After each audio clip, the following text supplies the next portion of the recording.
Pán s vámi. Čítanie zo svätého Evanília podľa Jána. Ježiš povedal Židom, ktorí mu uverili: Ak ostanete v mojom slove, budete naozaj moji učeníkmi, poznáte pravdu a pravda vás vyslobodí. Odpovedali mu: Sme Abrahamovo potomstvo a nikdy sme nikomu neotročili. A akože hovoríš, budete slobodní?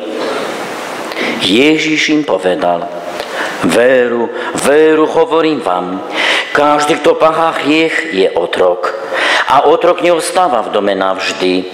Navždy ostáva syn. Až keď vás syn vyslobodí, budete naozaj slobodní. Viem, že ste Abrahamovo potomstvo a chcete ma zabiť, lebo sa moje slovo vo vás neujíma. Ja hovorím o tom, čo som videl u Otca. Aj vy robíte to, čo ste počuli od Otca. Odpovedali mu: Našim otcom je Abraham. Ježiš im povedal: Keby ste boli Abrahamovými deťmi, robili by ste skutky Abrahamové. No vy ma chcete zabiť, človeka, ktorý vám povedal pravdu, čo som počul od Boha. To Abraham neurobil. Vy robíte skutky svojho otca. Povedali mu: My sme sa nenarodili zo smilstva, máme len jedného otca, Boha. Ježiš im odvetil: Keby bol vašim otcom Boh, milovali by ste ma, lebo ja som z Boha vyšiel a od Neho prichádzam. Neprišiel som sám od seba, ale On ma poslal. Počuli sme slovo Pánovo.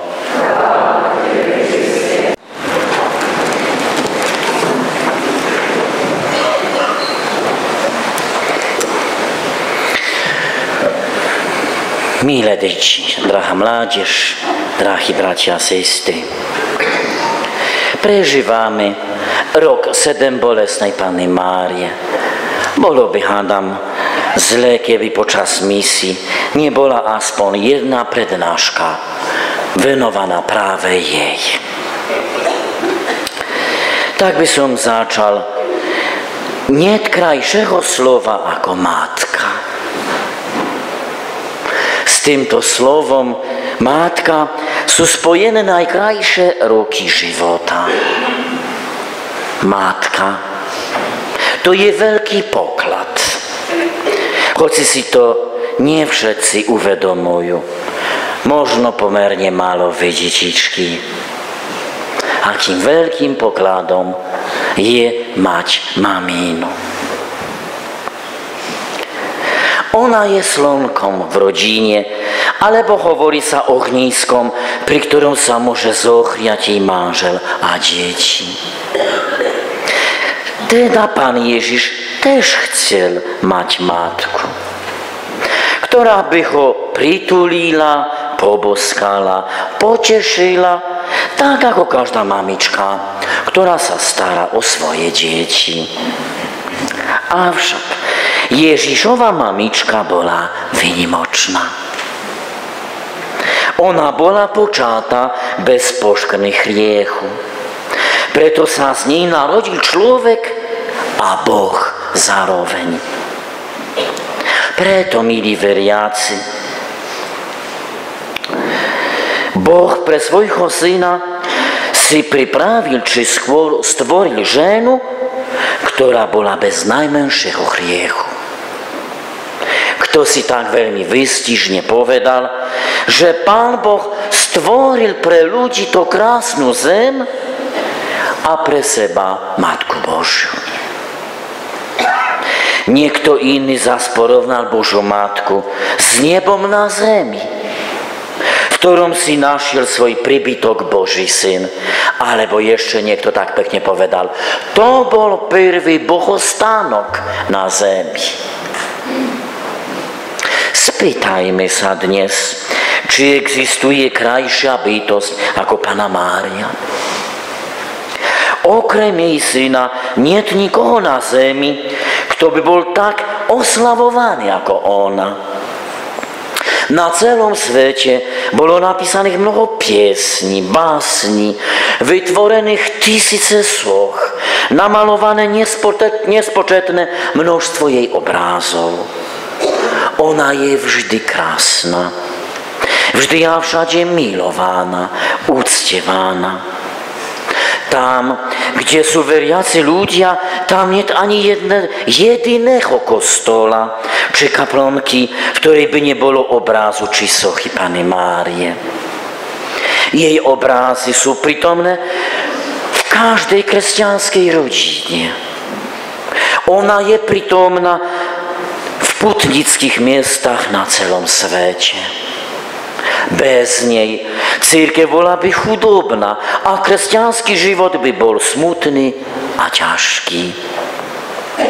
Teda netreba skrývať pravdu, že podobne ako zemské deti potrebujú matku, tak aj my, duchovné deti Boha Otca, potrebujeme nebeskú matku.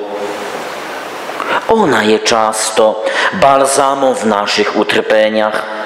K nej prichádzame s našimi bolestiami aj problémami. U nej hľadáme oporu aj potiechu v každý čas.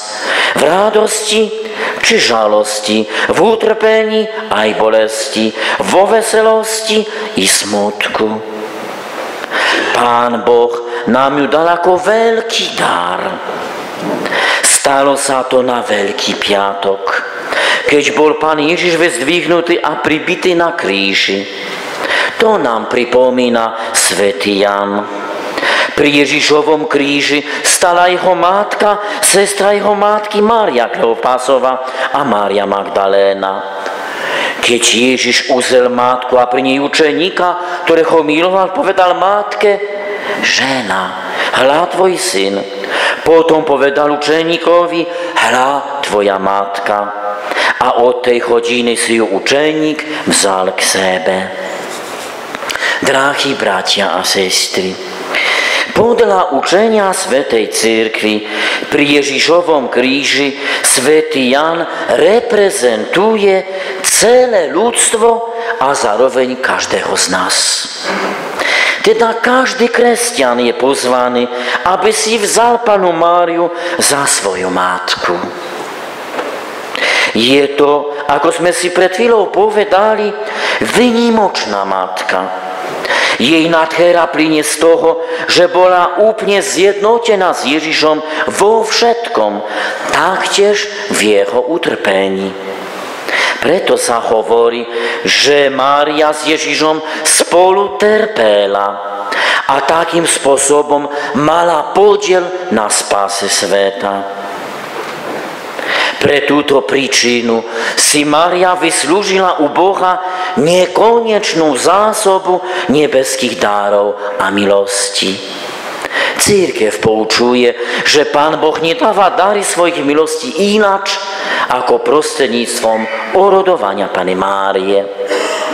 Z našej strany teda treba nám, milí veriaci, nájsť v sebe dostatok odváhy, aby sme sa iba priblížili k našej kráľovnej a s dôverou ju poprosili o to všetko, čo nám je potrebné, najmä o dary potrebné pre našu spásu. Keď to, o čo prosíme, je v súlade s Božou vôľou, Matka Božia nám ochotne všetko sprostredkuje. Milí bratia a sestry, drahé deti, netreba, hádam, nikogo na sílu presvedčovať o veľkej hodnote aj účinnosti našej orodovnice, prostrednice, aj ochrankyne. Stačí navštíviť niekoľko putnických miest, napríklad Lurdy, Fátimu, Čenstohovu, Levovču či Staré hory, aby sme tam uvideli mnohé zlaté tábulky, srdiečka, korálové náhradelníky, prstenie či iné dárčeky obetované z vďačnosti Matke Božej za splnené prosby. Sú to skutočné dôkazy o tom, že my si nectíme drevo, ani farby, či platna, lebo žiadna mŕtva vec nie je schopná urobiť nejaký zázrak. Teda kresťan sa nemodlí k mŕtvej veci. On sa modlí k niekomu, koho predstavuje, či zobrazuje socha alebo obraz. Môžeme to tak vysvetliť svedkom Jehovovým, ktorí inak sú veľmi aktívni počas týchto svätých misií v tomto okolí. Hoci je najlepšie nezačínať s nimi žiadne rozhovory. Milí bratia a sestry, aby nám mohla Matka Božia podľa potreby pomôcť v našich rozličných problémoch, treba, aby sme jej aj my pomáhali. Ide o to, aby sme z našej strany urobili všetko, čo je možné. Tak, ako sa to stalo počas svadby v Káne Galilejskej, kde bola, ako hovorí svätý Jan, Matka Božia, Ježiš a jeho učeníci. Keď sa minulo víno, ona prvá spozorovala u starostených svadobníkov. V ich mene prosí Ježiša o pomoc. Veľmi dôležité sú slova, ktoré povedala Matka Božia obsluhujúcim. Urobte všetko, čo vám povie. Chcel by som, aby sme sa kratučko sústredili na tento text, lebo veľmi často počúvame o svadbe, možno o tom víne, ale zabudáme na jednu vec, že dôležité sú tam čísla. Stalo tam 6 kamenných nádob na vodu, ktoré slúžili na očisťovanie, ako bolo zvykom u Židov. Každá na 2 až 3 miery. Ježiš povedal, naplňte nádoby vodou a naplnili ich až po okraj. Potom Ježiš urobil zázrak. Pozor. Každá jedna nádoba, do ktorej sa zmiestilo 2 až 3 miery, to bolo približne 100 litrov vody. 2 až 3 miery. Stalo tam 6 kamenných nádob. Teda potreba bolo 600 litrov vody. To nie je to tak ako dneska. Otvorí mi kohutík, huť, a už sú plné. Tak to nie. Oni sa tam museli riadne namáhať, tí sluhovia. Bolo možno nejaké žredelko, nejaká studňa, treba bolo riadne sa namáhať. Čo nám hovorí svätý Jan? Pán Ježiš urobil zázrak kedy? Keď nádoby boli naplnené až po okraj. Aké vyplýva z toho pre nás všetkých ponaučenie? Milí veriaci, drahé detičky, takou nádobou je každý z nás. I treba, aby sme my z našej strany, keď chceme vyprosiť na jej orodovanie zázrak, urobili všetko, čo je možné. Aby láska Božia mohla urobiť zázrak, treba sa poriadne na to usilovať. Avšak veľa nám môže pri tom pomôcť Panna Mária, naša dobrotivá matka. Chcel by som vás pekne dneska poprosiť všetkých, aby ste dovolili Panne Márii orodovať za vás. Mám vám povedať prečo? Chcem to vyrozprávať istý príklad. V minulosti vo Francúzsku žil veľký ctiteľ Panny Márie, volal sa svätý Ludovít Grignon de Montfort. On napísal maličkú rozprávu o dokonalej pobožnosti k Panne Márii. V tejto knižke náš svätý opisuje 2 podobné situácie, na základe ktorých vysvetľuje podstatu pobožnosti k Panne Márii. Hľa, k istému kráľovi prichádza žobrak. Aj prináša mu ako darček krásne jablko. Žobrak ide ku kráľovi sám, aj priamo dáva svoj dar kráľovi. Samozrejme, vladar sa teší. V druhom prípade ten istý žobrak koná inač. Nedáva jablko sám, ale prostredníctvom kráľovnej, ktorá berie jablko, očistí je pekne, tak, aby možno bolo vidieť všetky farby, položí na zlatú tácňu a tak podáva kráľovi. V druhom prípade vladar má možnosť lepšie vidieť celú krásu jablka. Náš svetec kladie otázku, v ktorom prípade sa bude kráľ viacej tešiť? Odpoveď je jasná, jednoznačná.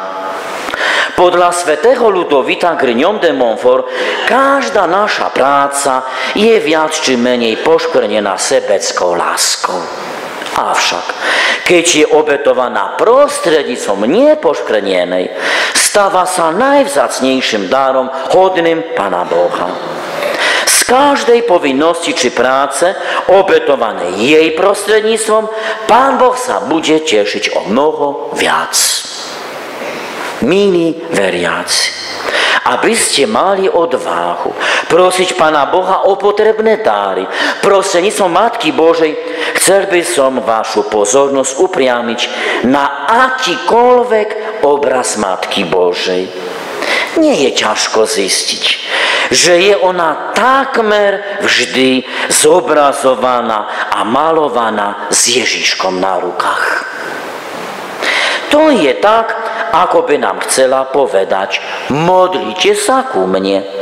Ja všetky vaše prosby budem šepkať môjmu synovi do uši. Či to nemôže byť krajšie pozvanie? Iným príkladom, preto, aby ste vytrvalo a ochotne aj s dôverou sa modli k Panne Márii, sú slova istého poľského kardinála Augusta Hlonda, ktorý zomrel na začiatku minulého storočia. Ten pred svojou smrťou, ešte pred nástupom komunizmu, povedal nasledujúce slova: víťazstvo viery v ľudských srdciach, keď príde prostredníctvom Márie. Drahí bratia a sestry, zdá sa, že obdobia otvoreného boja s cirkvou sa skončili, avšak ide ťažšia doba, lebo protivník, ktorý v minulosti bol celkom viditeľný, teraz sa skrýva ako líkožrút, či hrdza a ničí ľudské srdcia, najmä vaše deti a mládež. Možno si to neuvedomujete. Chcel by som vám povedať, nebojme sa. S Pannou Máriou všetky, hoci najťažšie bolesti, aj problémy prekonáme. A s ňou iste zvíťazíme. Veď ona je láskyplná. S ňou je Ježiš, ktorý je všemohúcim Bohom. A keď je Boh s nami, kto je proti nám?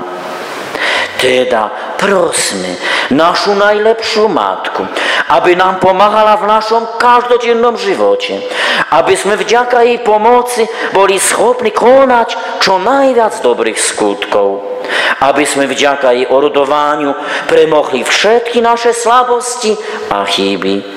Prosme, aby nám Matka Božia bola na pomoci teraz i v hodinu našej smrti. Amen.